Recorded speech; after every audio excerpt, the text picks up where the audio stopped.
Hi everybody, Keith St. John here, Canadian Permaculture Legacy. I wanted to get a quick guide out. We're in the middle of Canadian winter up here in Zone 5, and it's still not too late for you guys to start a garden. If you want to convert a useless sod grass lawn into food production space, now is actually not a bad time to get that done. It's nice and cool. That's an understatement. It's nice and cool, so the work goes pretty easy. When you are out there sweating in the summertime, it's actually nice to get that done now. And a lot of the resources that you would want to use for this are typically free and very easy to obtain right now. I'll do a quick little demonstration on how to do this using my son's garden here. And essentially what you want to do is mow the grass really short and leave all the grass clippings there.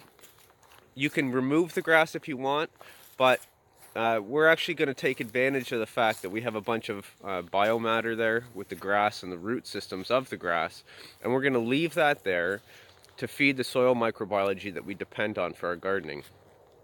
So we're going to cut it really low. We're going to cut the grass really low and leave all the grass clippings there, and then we're going to put compost down. This first layer of compost seems a little odd, but what we're actually trying to do is feed the soil microbiology that's going to be underneath the cardboard layer that we're talking about in a second. And this compost will keep it alive for long enough that the grass decays and rots and feeds it as well. And when the cardboard layer finally decomposes and breaks down, all that soil microbiology underneath there is going to be booming for next spring. So it's just that little bit of food to keep it going.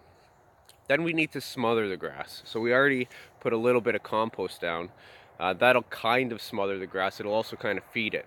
We need to stop sunlight and water from getting down there. So how we're going to do that is with cardboard, or you can also use carpenter's paper. If you have a big roll of carpenter's paper, that works also.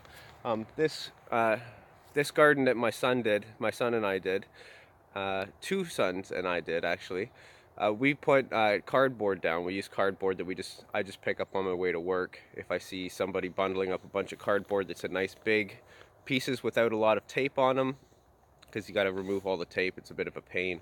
Then I'll pick it up in my truck on my way and kind of stack functions. I'm burning carbon on my way into work, so I love when I can pick up something useful and offset the fact that I actually have to drive to work and burn carbon. So you put the cardboard down and you want it 2 layers deep. You don't want any spaces. Grass, especially stuff like Bermuda grass, some of this stuff will spread rhizomally underneath your garden and then pop up through the holes in the cardboard. So you want to actually get that cardboard down nice and thick, 2 layers, and then you want to give it a good soak at this point. That soak will kind of bond it and adhere it to the cardboard. It'll flush out any interspatial oxygen layers, water pathways. It'll kind of just like really glue it down and block everything out so that the grass will die. If I dig into the garden here, well, it's frozen actually, so I'm not going to be doing much digging.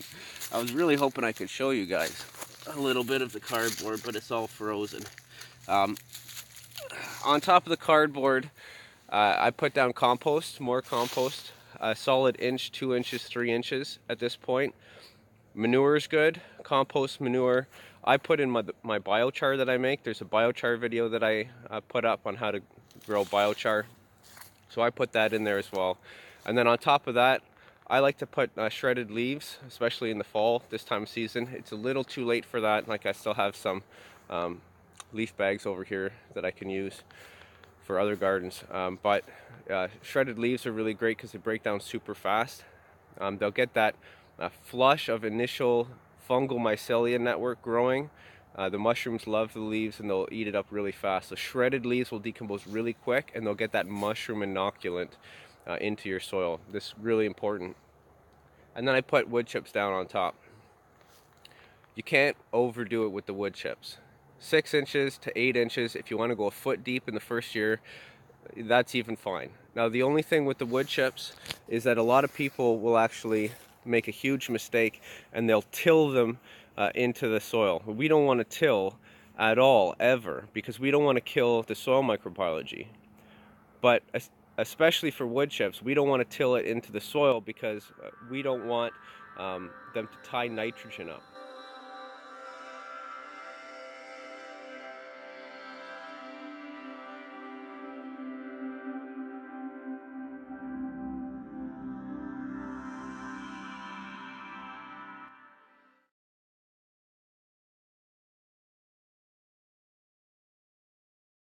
We don't want to cover the garlic up completely. Now, garlic will actually push through a big thick layer, so it's better than most plants at getting up through the mulch layers, but we want to kind of allow our plant to push up through as little resistance as possible. So we keep it fairly low. We don't replace the wood chips yet. When it grows up, then we'll kind of slowly cover it with wood chips. But if you can set up your gardens like this right now, even in the wintertime and in the fall, then in the spring, you're going to get an absolutely amazing place that you can plant and start your food systems in. And they'll be many times more productive than if you just wait until next spring to start a garden bed on top of a bacterial-dominated grass soil lawn. One last tip and trick if you want to go the extra mile. If you can find an old growth forest somewhere in and around you where we have really old, mature trees, and you want to take a little bag, maybe a 1-gallon bucket out there, and take a little bit of soil from an aerobic place, not an anaerobic place. So you don't want to pull a bunch of soil from a place that's flooded constantly and wet and damp, because that's going to be largely anaerobic. You want to get somewhere nice and dry and fluffy. Just take a little bit of that soil, and what you're doing when you do that is you're collecting billions of soil microorganisms that have evolved over billions of years to be extra strong and survive your climates. These things have survived 1,000-year floods, 1,000-year fires, 1,000-year wind events, cold weather, hot weather. The stuff that's in that soil is the survivors and the strongest soil microbiology for your climate, specifically for your land. So if you can go and inoculate that into your garden, and you can do that now, you can really set yourself up for success. So to do that, you just pull the wood chips back, you just dig a nice little hole right through the cardboard, put that soil microbiology in there, try to cover that cardboard back up so that the grass won't go up through it as much as possible, do your best, and then cover it up with a nice thick mulch layer. And you're going to have that garden inoculated with life, and it's going to be set up so perfectly for next season. So you can do that right now in the freezing cold. This is another bed here. I showed it on my other video. This is another bed that I'm setting up this year. This is going to be a nursery bed. So my idea with this bed is that I'm going to put a bunch of cuttings from when I do my my late winter prunings on my fruit trees. I'm going to just jam all the cuttings in there and hopefully get a whole bunch of free trees for nothing. And you want to talk about making money? You go prune fruit trees and you just stick a bunch of cuttings in and you get maybe a couple hundred trees for free out of nothing. You can sell those 2 years from now for 20 bucks, 30 bucks a tree. That's a pretty good way to make some free money out of something that you have to do anyway, where you're building food resilience and sustainability on your land. You know, it's just win, win, win, win, and you're sequestering carbon, you're saving the planet, and you're making yourself some bank. Alright, so I hope you enjoyed this video. Hope I gave you some information that you didn't know. Get that garden started right now, right today. Do it this weekend. If you like the video, hit subscribe, hit the notification bell, and I'll hope to keep putting out content for you guys, even in the cold Canadian winters.